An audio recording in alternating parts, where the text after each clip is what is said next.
Hey, how you doing? It's the final Friday in June. And yes, I'm going to the therapist. So, taking Melba out, because I already had her loaded. She needs to run anyway. And that's about it. So, just arrived. I'm going in. I forgot to give my pain update. It's a little better. I took my medicine before I went to bed last night. Helped me sleep. I got up. Not as much pain yesterday today as I was yesterday. It's still there. Still, if I move wrong, it'll come back. So we'll go see what they say and how I'm doing. I see this big shadow right on my face because the sun right here. But oh well. Anyway, we're here. We're queer. Get used to it.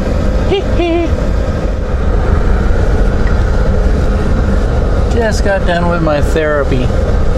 Had a nice conversation with my therapist about a few issues. I guess I'm gonna use the video to sound out my case, and that is I've been using what's called handheld gimbals, but the ones I've been using are only good for a GoPro, and part of that is, it's easier on my back. The video looks really nice wide angle lens. A lot of people seem to like it. Here's the one in its case that I'm carrying around. It's so feather light, it's ridiculous. And as for the cameras I've been setting up in the van and the cars and everything, they're all real light, small little action cameras. The one I'm shooting on right now is an action camera. The one that's on my giving the dash forward view is a Garmin with a built-in dash camera that I always carry around with me, and mount to the windshield. All my stuff that I carry is in this little bucket here. I can easily carry it one-handed, less than 10 pounds, which is my weight limitation for carrying things. I don't overload myself. I bring one thing in at a time, one thing out at a time. Usually I leave them in the car that I'm going to be using, so I don't try and trade cars too much. But the case that I want to make is that what I have apparently is a repetitive injury, and it's all on this side, which happens to be the side that I carry the heavy weight at work on, my work camera and everything. So I've been working on a rig. It's going to be about yay big. I have part of it already. It's the mirrorless camera. I think I might even be able to use a camcorder that I have, the Sony AX33, which is about 2.5 pounds. I think the whole thing maybe no more than 8 pounds or 10 pounds at the most. But the advantage would be that when I use it, mostly for live shots, I could use it like this, or I could use it like this. It never sets up here on the shoulder. It's very stable, it's very steady. We've tested it out. The video signal can be transmitted out to the whatever live machinery we need. So that's my case, is that I'm going to buy one of those for myself. But it could be possible that it should be looked into on a professional scale, professional application in the news business, to be used, because in the news business everybody wants to do the live shot. Everybody wants to see the live shot, apparently. It's what we're always told. And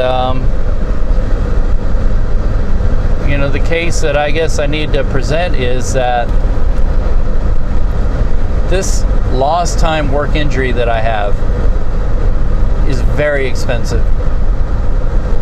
And if there's any way we could do to prevent it, the cost of the equipment and setting up people with this equipment more than balances out against the possibility of the lost time injury. And I know that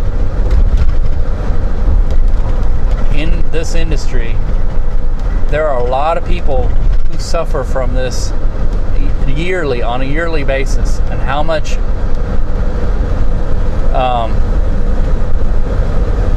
money that costs the industry. I don't know how you would even begin to calculate that.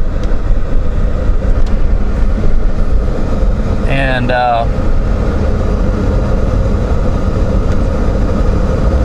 I don't see really the disadvantages to using a setup like that.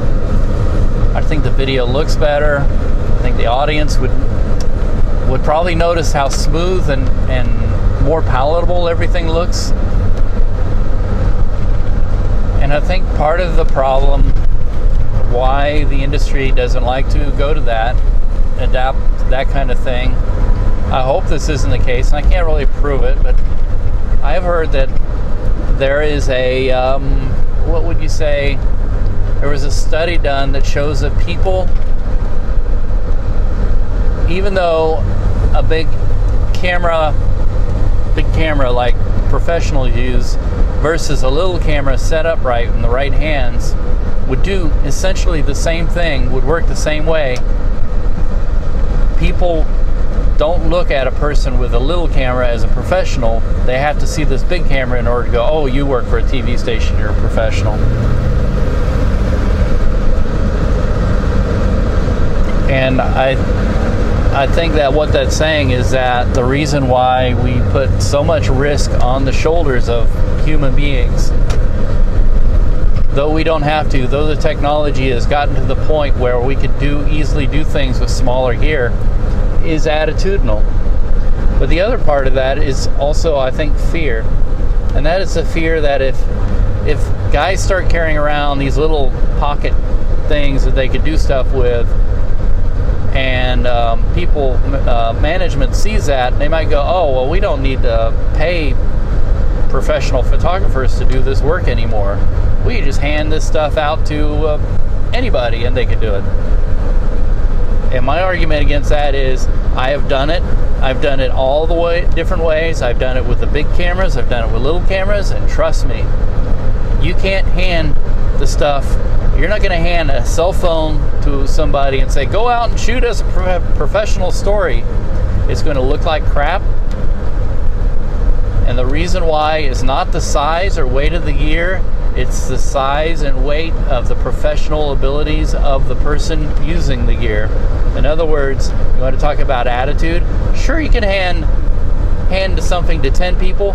Maybe a couple of those people might come up with something good out of it. But for the most part, from what I've seen, what happens is you hand it to these people and it looks like you handed a little cheesy toy to a person who doesn't know how to use it.